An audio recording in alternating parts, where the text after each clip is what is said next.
1 mile in fog patches and showers early Friday, but improving to greater than 6 miles on Friday morning. Stars shining bright above me. Nagari Sungai Pinang, pesona lain dari kawasan Bahari Mandeh.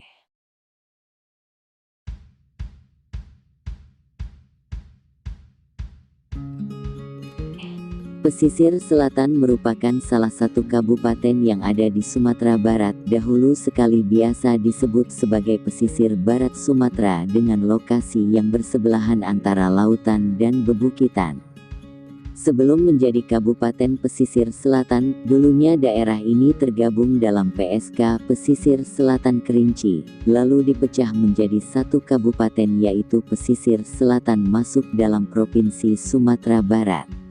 Kabupaten Kerinci tergabung dalam Provinsi Jambi. Sedangkan batas dari Kabupaten Pesisir Selatan ialah sebelah utara berbatasan dengan Kota Padang, sebelah timur dengan Kabupaten Solok dan Provinsi Jambi, sebelah selatan dengan Provinsi Bengkulu dan sebelah barat dengan Samudera Indonesia. Selain itu, pesisir selatan menyimpan banyak potensi alam yang bisa dijadikan destinasi wisata, baik dari wisata bahari dataran tinggi maupun dataran rendah.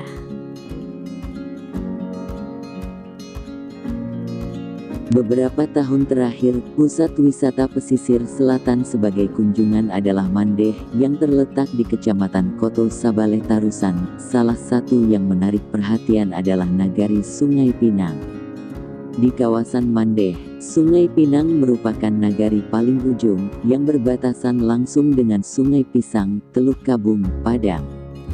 Nagari Sungai Pinang berada di Kecamatan Koto Sabaleh Tarusan, Kabupaten Pesisir Selatan, Provinsi Sumatera Barat.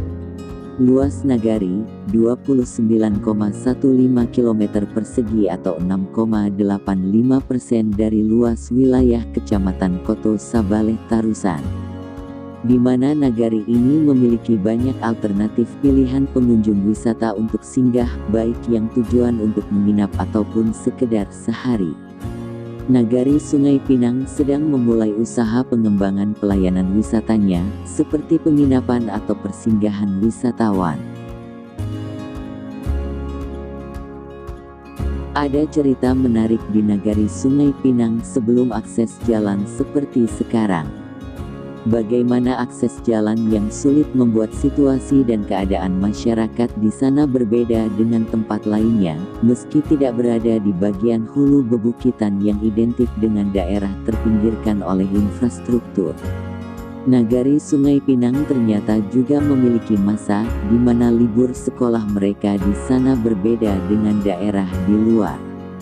Dulu, jarak dari Sungai Pinang ke Gawang, Padang, memakan waktu kurang lebih 2 jam. Nah, pada hari Selasa biasanya anak-anak Sungai Pinang yang libur sekolah bakal pergi main ke Padang. Namun sesampai di Padang mereka terkejut, ternyata hari Selasa bukan hari libur orang-orang di luar. Hampir seluruh wilayah di pesisir selatan menjadikan hari Minggu sebagai hari libur sekolah. Berbanding terbalik dengan mereka yang libur sekolahnya hari Selasa. Suatu tanda betapa terputusnya akses mereka keluar daerah waktu itu, meski hanya dialami anak-anak sekolah dasar. Tentu menjadi suatu perbedaan yang mencolok kala itu. Meski begitu, Nagari Sungai Pinang sekarang telah mendapatkan akses jalan yang sangat baik. Begitu juga dengan ekonomi masyarakatnya yang tak semata-mata sebagai nelayan saja, ada banyak alternatif perekonomian yang bisa mereka pilih. Karena saat ini daerah tersebut menjadi kunjungan utama wisatawan, selain Carocok Painan. Tentu kawasan Bahari Mandeh lebih menjanjikan banyak tempat-tempat indah, salah satunya Nagari Sungai Pinang.